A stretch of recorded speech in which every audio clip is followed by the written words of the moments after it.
bem-vindo a mais um episódio do nosso podcast Norte Imobiliário. O podcast que conecta visão de futuro com o mercado imobiliário do norte do país. Nesse espaço, recebo especialistas para conversas objetivas, informativas e estratégicas, sempre com foco em quem valoriza visão de futuro. Sou Vânia Fernandes, diretora comercial no segmento imobiliário aqui no norte de Portugal e vou apresentar esse podcast para vocês. Hoje vamos entender o que todo estrangeiro precisa saber antes de investir em Portugal. Segurança fiscal. E a nossa convidada de hoje é nada mais, nada menos do que Bruna Fernandes, contabilista certificada e criadora de conteúdos que tornam o mundo dos impostos mais simples e descomplicado. Desde 2020, Bruna tem ajudado centenas de pessoas a navegarem na fiscalidade com confiança, oferecendo não só serviço de contabilidade, mas também formações práticas e acessíveis. É conhecida por falar de IRS, IVA, IMT, com uma linguagem sutil que conecta todos e fica muito mais fácil entender sobre impostos. Muito bem-vinda, Bruna. Obrigada por ter aceito o meu convite. Estou muito feliz com a sua presença. Obrigada aqui por este convite. Gosto sempre de falar muito aqui sobre impostos e tentar descomplicar e torná-los um pouco mais divertidos até. Exato. Não só descomplicar. Especialmente aqui para as pessoas que chegam a Portugal e que, se já são complicados para os portugueses e que a maior parte passa uma vida sem entender os impostos, quanto mais para quem chega cá. Quem chega agora. Uhum. Isso tem sido realmente assim, tá muita gente chegando e essas dúvidas só aumentam, né? Então, a importância da informação, como uma contadora, como um contabilista, isso faz toda a diferença para quem quer migrar, não é isso? E fazer as coisas logo direitinho. Mas a verdade eu acho que é mais fácil para quem chega cá, porque quer aprender. Eu acho que às vezes os portugueses têm um bocadinho mais de resistência Em aceitar, em né? aceitar que têm de aprender. Enquanto que o imigrante sabe que quer vir com segurança, fazer tudo direitinho, então está mais proativo a aprender e a ouvir falar sobre estes temas. Vai investir em Portugal? Não cometa erros fiscais. Bruna, quais são os erros mais comuns que os estrangeiros cometem ao chegar em Portugal? Não entender os diversos regimes que nós temos cá para começar. Tipicamente aqui, vamos assumir como um negócio. Nós podemos estar como pessoas em nome individual ou podemos constituir uma empresa. Correto. Então temos estas duas formas. Não existe, às vezes temos tendência a dizer abre uma empresa que nós chamamos de uma sociedade porque vais pagar menos impostos. E não é bem assim. Porque senão o Estado não ia criar aqui o Estado... tem o ônus e tem o bônus. Exatamente. Não ia criar uma forma de se pagar menos impostos, teoricamente. Sim, não é? sim. Não iria fazer. Então nós temos estas duas soluções.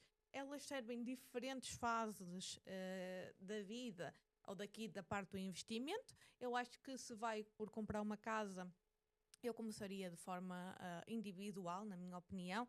Acho que o regime é simpático para quem está a começar. Faz sentido fazê-lo em nome individual, é menos burocrático, muito mais simples e não precisa, por exemplo, de ter obrigatoriamente um contabilista certificado. Ou seja, de ter que assinar as contas. Pode ter sempre a acompanhar, mas não precisa de ter o sistema mais burocrático quando abre a sociedade. E aqui perceber como é que vai pagar impostos em ambos. E nós temos aqui, quando é em nome individual, nós temos o nosso imposto sobre pessoas singulares, que é o IRS. Sim. Se for brasileiro, é igual ao imposto de renda. E depois nós temos aqui da empresa, né? O da empresa, que é o que nós chamamos o IRC. E acho que as pessoas vão olhar para o IRC e achar que é muito melhor que o IRS. Só que esquecem-se, é que quando tem uma empresa, ela é como se fosse... Tem custos, mas não é só isso. Ela é como se fosse uma pessoa à parte. Sim. Ou seja, se eu quiser, a empresa até pode ser a minha, só que o dinheiro não é meu, é da empresa. Então, quando eu preciso desse dinheiro para mim, para a minha vida, ao fazer a retirada, eu vou pagar IRS também. E eu acho que as pessoas esquecem de comparar estas duas Colocar formas. tudo na balança. Mais à frente vamos falar sobre isso em todos os pormenores, porque isso é uma coisa muito importante. Vai pedir NIF em Portugal sem representante fiscal? Nem começa, porque é problema, né, Bruna? Sim, temos sempre esta questão aqui dos representantes que vai pedir. Hoje em dia é bastante Flexível. mais flexível, mas geralmente, se depois ficar cá residente, acaba por ser mais tranquilo. Agora, quando não é aqui, quando não é residente fiscal, tem sempre que ter Essa atenção. esta atenção. Então, a pessoa não mora em Portugal, não está em Portugal, vem só para fazer um investimento em Portugal, com a morada fiscal de outro país, Brasil, que seja Alemanha, Suíça, ela precisa de um representante fiscal aqui.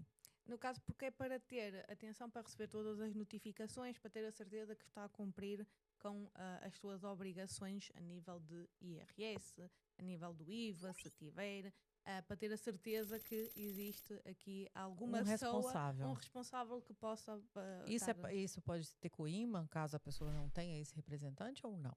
Geralmente não tem. Certo. Eu também não costumo ser representante, geralmente ou são advogados que ajudam no processo, ou alguém da família que fica como representante. Se for no caso de abrir empresa, pode ficar o contabilista certificado, mas geralmente eu nunca vi até à data alguém receber aqui a coima por isso. Não quer dizer que às vezes não se aplique, mas pelo menos nunca no momento vi. não. Sim. O que está no radar da autoridade tributária em 2025? Estamos aqui com algumas questões. Sabemos que a autoridade tributária anda a investir cada vez mais em inteligência artificial, como toda a gente. Então, acredito que não é uma questão de esses radares já não existirem antes, só que agora eles vão ficar mais sincronizados. Porque é que acontece? Porque os alertas eles já existiam, só que não existia a capacidade de pessoas para ir analisar quando soava o alerta. Certo. Então, com a inteligência artificial vão conseguir, à partida, encontrar mais situações de risco em que possam depois ir analisar. Porque é essa a questão. Nós sabemos que há muita fuga ao fisco, mas não há análise. Não anda todos os dias. Não temos um inspetor das finanças para cada pessoa em Portugal. E agora, com a inteligência artificial, isso vai ficar mais fácil de controlar. Vamos ver como é que será. Não sei se, por exemplo, entradas de MBWays, sem faturas, se poderá aí alguma coisa chamar a atenção. Até porque há uma questão que me fazem muito, que é que o e-fatura, quando pedem faturas em Portugal, fica associado no portal, quando coloca o contribuinte. E até tenho a curiosidade que as pessoas perguntam: mas eu tenho aqui 30 mil euros de despesa, mas eu ganho 15 mil euros. Isto não vai soar estranho? Até à data, não. E até uma questão engraçada. Por exemplo, se nós vamos comprar um carro, vai aparecer a fatura do carro. Sim. Mas nós temos um financiamento associado, só que o financiamento é com outra entidade. Sim.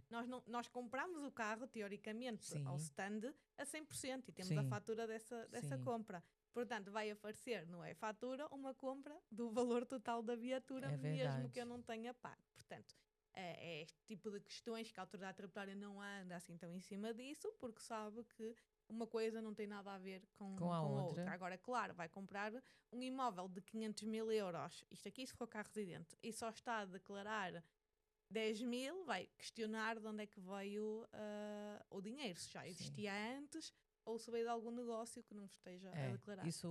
O radar está ligado. Muito bem. Você já tem bens fiscais fora de Portugal?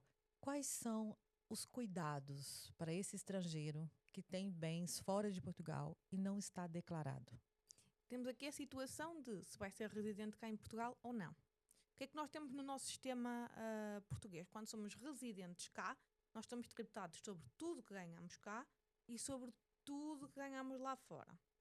Depois podemos ter isenções, mas temos sempre que declarar. Isso às vezes até podemos ter isenção e as pessoas acham, se tem isenção não tem que declarar, não tem nada a ver uma coisa com a outra. Portanto, nós em Portugal temos que declarar tudo que ganhamos, temos que comunicar. Aqui e lá. Aqui e lá fora. Por isso, agora dizem-me, mas foi uma transferência de dinheiro de um familiar.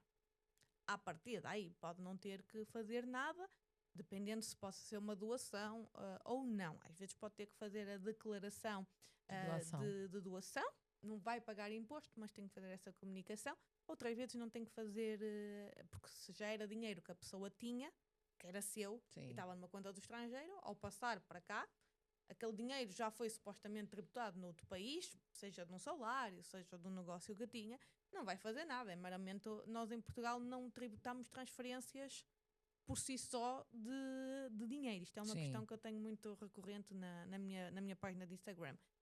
Não há nada. Agora, claro, se aquele dinheiro veio associado, por exemplo, tinha um investimento na bolsa, recebeu dividendos, vendeu ações e não declarou, vai cair. Aí pode ter problemas no futuro. A cada dia mais a segurança, a autoridade tributária está atenta a todas as movimentações, né? Principalmente para o estrangeiro, que quem está vindo de fora tem sempre um radar mais sincronizado, adaptado, não é? No seu ponto de vista, Bruna, quais são os três pontos mais importantes para quem quer vir investir em Portugal, para o estrangeiro, a termos fiscais? Em termos fiscais, verificar se faz sentido. Acredito que esteja a ver este podcast, está a ver Portugal, não é? Como um país atrativo, e nós temos alguns regimes que incentivam a vir para cá. Isto vai depender sempre da área, não é? Mas temos agora o que eles chamam o RNH 2.0. Nós vamos falar dele. Esse é o queridinho, né? Que para certas áreas enquadra bem. Agora, a nível de parte é mais neste o único que nós temos assim mais interessante. Depois temos muitos outros que por si só sempre existiram, que não são só para estrangeiros. Por exemplo, quem queira vir para Portugal e ter um negócio, e se for em nome individual, se abrir atividade, os primeiros 2 anos tem aqui benefícios. Por exemplo, no primeiro ano só conta 50% da sua faturação. Sim, isso é bom. Se faturar 100 mil, só vai contar 50 mil. No segundo ano tem ainda uma parte que fica isenta, que é 25% da faturação. Portanto, aqui os 2 primeiros anos tem aqui uma vantagem competitiva. Também temos o IRS jovem. Até aos 35 anos, uma percentagem do rendimento também não é tributada. Aqui é só estes 2 benefícios, é só a nível de rendimentos de trabalho por conta de outrem, ou seja, um contrato de trabalho numa empresa, ou se abrir atividade por conta própria. Depois temos também alguns incentivos para quem quer abrir empresa. Aqui há alguns agora que estão abertos e são benefícios até que temos em nome da Europa, não é? Que chegam cá. Por exemplo, para quem queira abrir alojamentos locais. Não é a minha área, mas acho que é sempre interessante quando temos alguma quantia para fazer um investimento, ou se queremos realizar assim um investimento maior, ter atenção se existe algum subsídio do Estado que incentive esse empreendedorismo. E aqui na área do investimento imobiliário há alguns que vão abrindo de vez em quando. Portanto, é sempre interessante também ver estas entidades que fazem estes pedidos de apoio ao Estado, para ver se podem ter aqui... Eu vi que isso cresceu muito nos últimos 3 anos, né? Veio aqui uma bolha que... Só que muita... Pode parecer, só que a maior parte é para o Estado e para a indústria. Então, e também tecnologia. Estas são os 3 grandes pilares. Às vezes vai aparecendo para alojamento local... Restaurantes, vai aparecendo para outros segmentos. Criar o espaço, aumentar o espaço. Mas ainda é muito pouco para a necessidade que nós precisamos atualmente. É bastante pouco, sim. Já ouviu falar sobre residente não habitual? Pode ser a sua estratégia para mudar para Portugal. Vamos falar sobre isso, Bruna. Isso é um tema muito... que já teve muitas nuances. Foi para cá, foi para lá, teve mudanças, teve muita conversa o ano passado sobre as mudanças.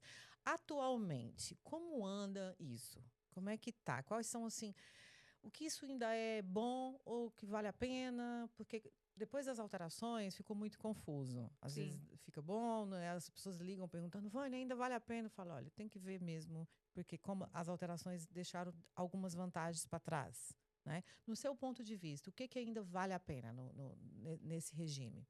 O regime, o que é que nos diz? Ele sofreu muitas alterações e demorou, por isso é que foi tão falado, porque foi dito que ia ser revogado, ou seja, que iria deixar de existir o RNH, o residente não habitual, como pânico conhecia, em todos. E ainda demorou a sair a lei oficial com as mudanças. Portanto, foi ali quase ao longo de 2024 inteiro, mas o antigo foi revogado e agora ele tem vantagens e desvantagens. Eu não acho que ele esteja pior, mas ficou mais restrito em várias situações.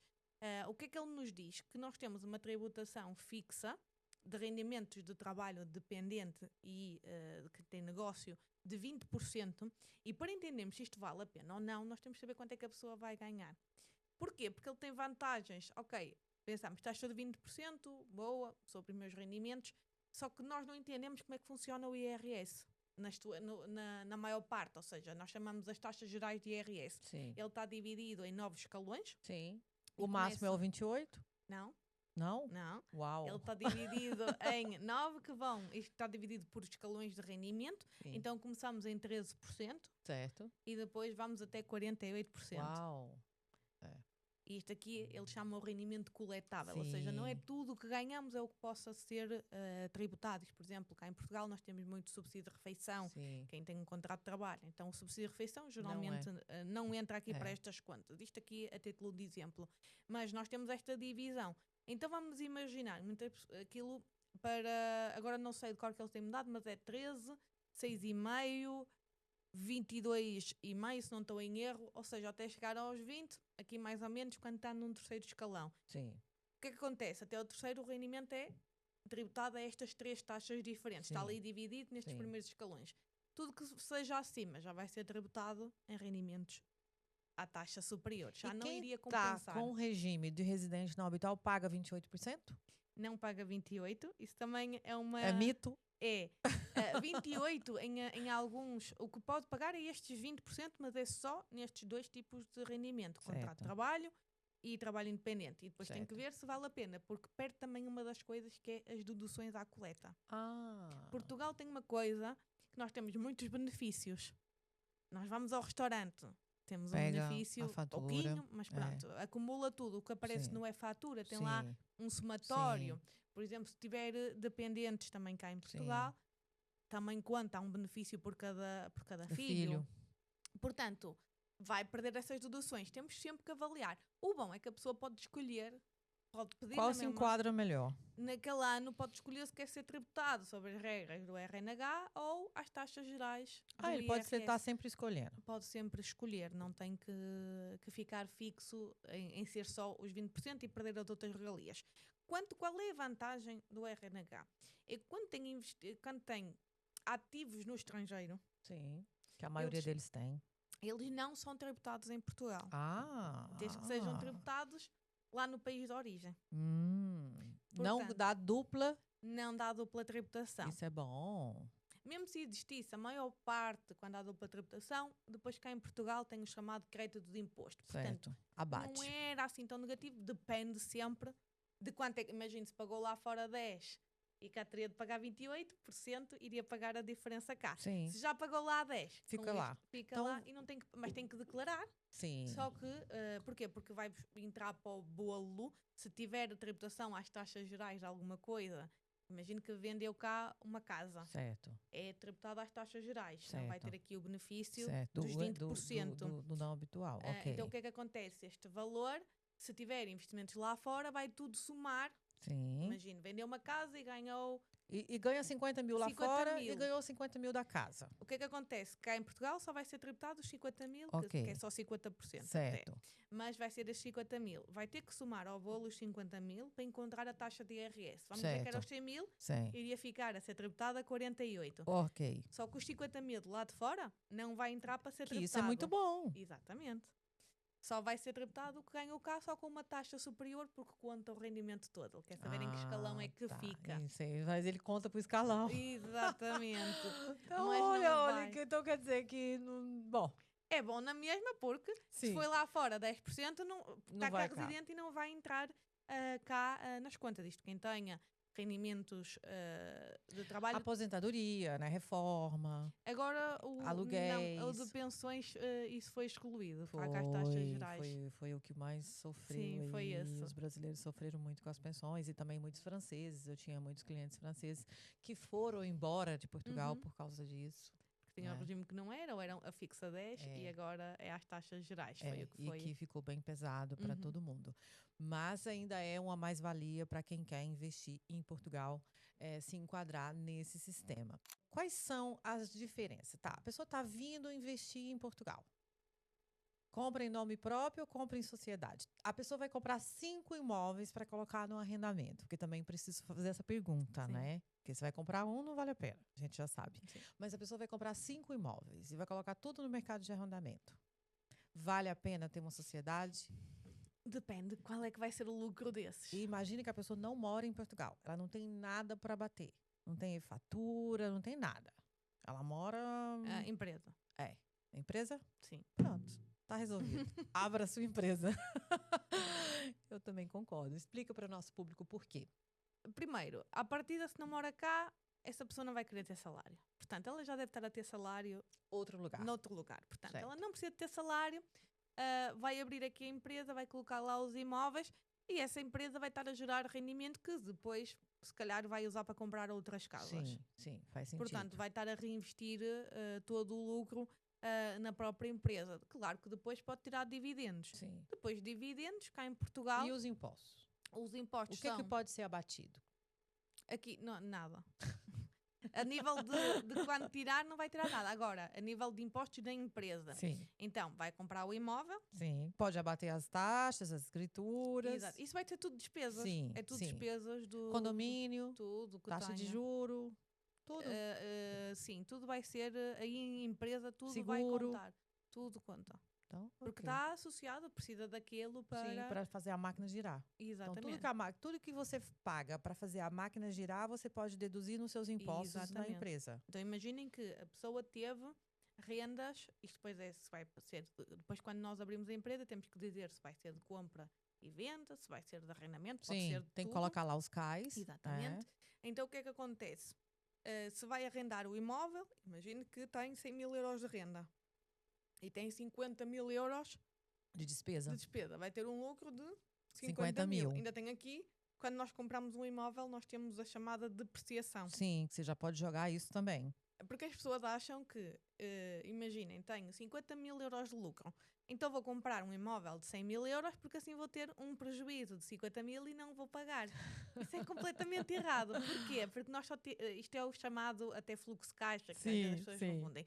Ou seja, a pessoa ficou sem dinheiro na empresa, não é? Só que ela não teve 100 mil euros ainda de custo, porque quando compra um imóvel, o custo não é o que pagou, é a vida útil esperada Sim. que aquilo vai gerar para a empresa. Então, Sim. geralmente, se não estou em erro, as casas acho que é 50 anos. É. Portanto, são uma taxa de depreciação muito pequenina por ano. Não é? Acho que é, se for de arrendamento, acho que é 5%, agora não sei de cor, mas acho que é 5%. Então, dos 100 mil, apenas vai ter 5%. despesa 5%. Então, as contas Isto é têm- com tudo, com É. máquinas, Com com carro, carros, e acho que as pessoas confundem, achar, vou então comprar algo assim e vai dar lucro zero. E Ai, não, quem não dera. funciona assim. Então já sabe que abrir empresa é vantajoso para você E que depois quer. a nível de impostos, vai pagar aqui o IRC, Sim, que é 17%. até 50 mil de lucro é 16%, isto em Sim. Portugal, continente, Sim. no continente.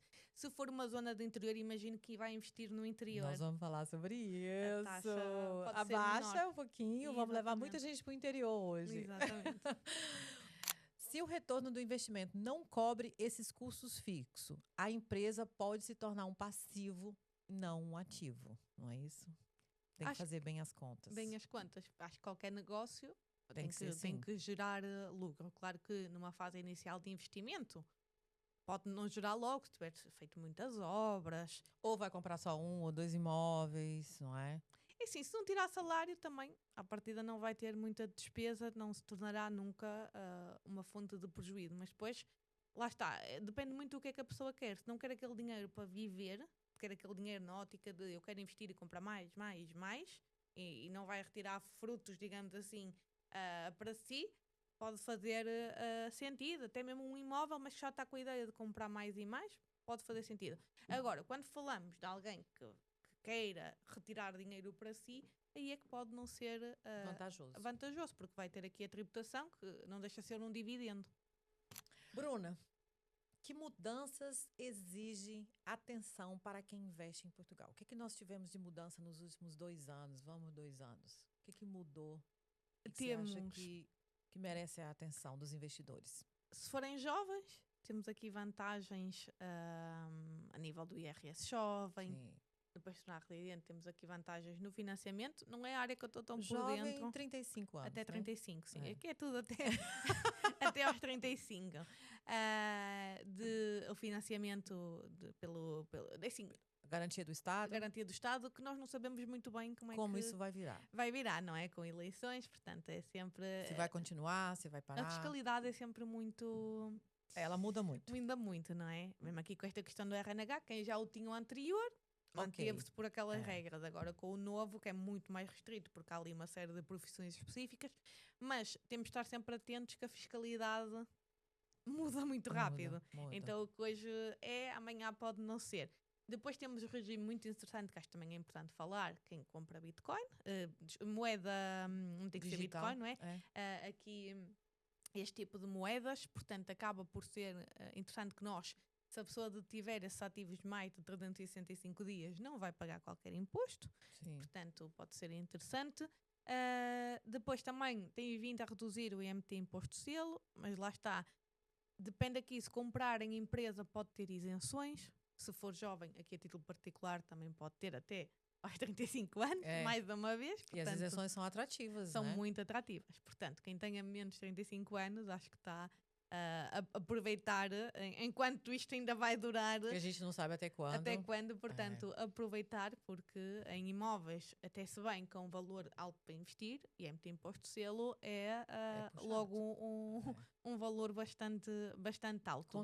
É um valor bastante considerável para os jovens, né? Exatamente.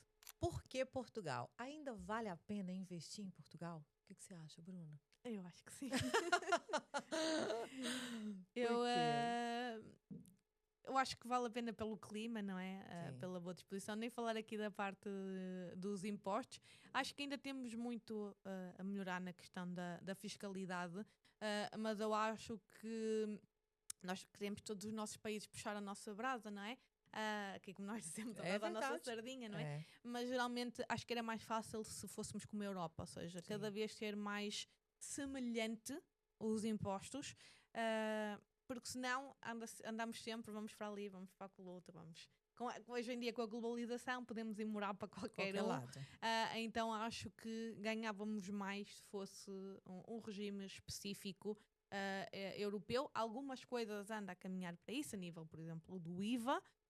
A nível de impostos, aí não, cada um vai tendo as suas taxas, dependendo, há certos limites que não podem ultrapassar, não é? Mas acho que sim, e temos também aqui, lá está, se for interior também é sempre uma boa escolha, tem sempre impostos muito mais baixos. Depois também, e os preços também da casa ainda são atrativos, em relação à Europa, não é? Sim, ainda são bastante atrativos.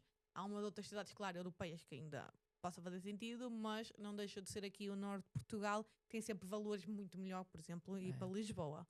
Isso na minha ótica, sim, Algarve então, nem pensar. Mas acho que o norte ainda tem muito por onde explorar, muitas cidades que, e se formos para Bragança e essas zonas aí ainda tem muito por onde explorar. É verdade.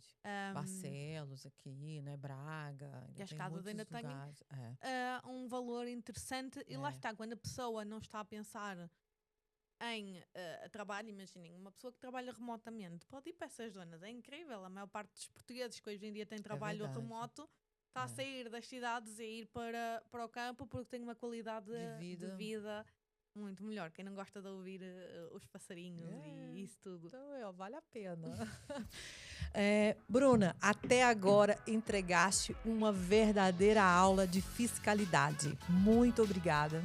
E nós vamos para o segundo bloco, que nós vamos falar sobre cedência de posição, que é o assunto do momento, e também sobre a mais-valia, que eu sei que é uma coisa que você domina e que o público quer muito, né? Saber, entender, e nós vamos destrinchar isso com tudo. Então não perca o nosso próximo episódio com Bruna Fernandes falando sobre cedência de posição e mais-valia. Nos siga nas redes sociais, nos nossos canais e fique atento, porque aqui o conteúdo é Maravilhoso. Vamos lá.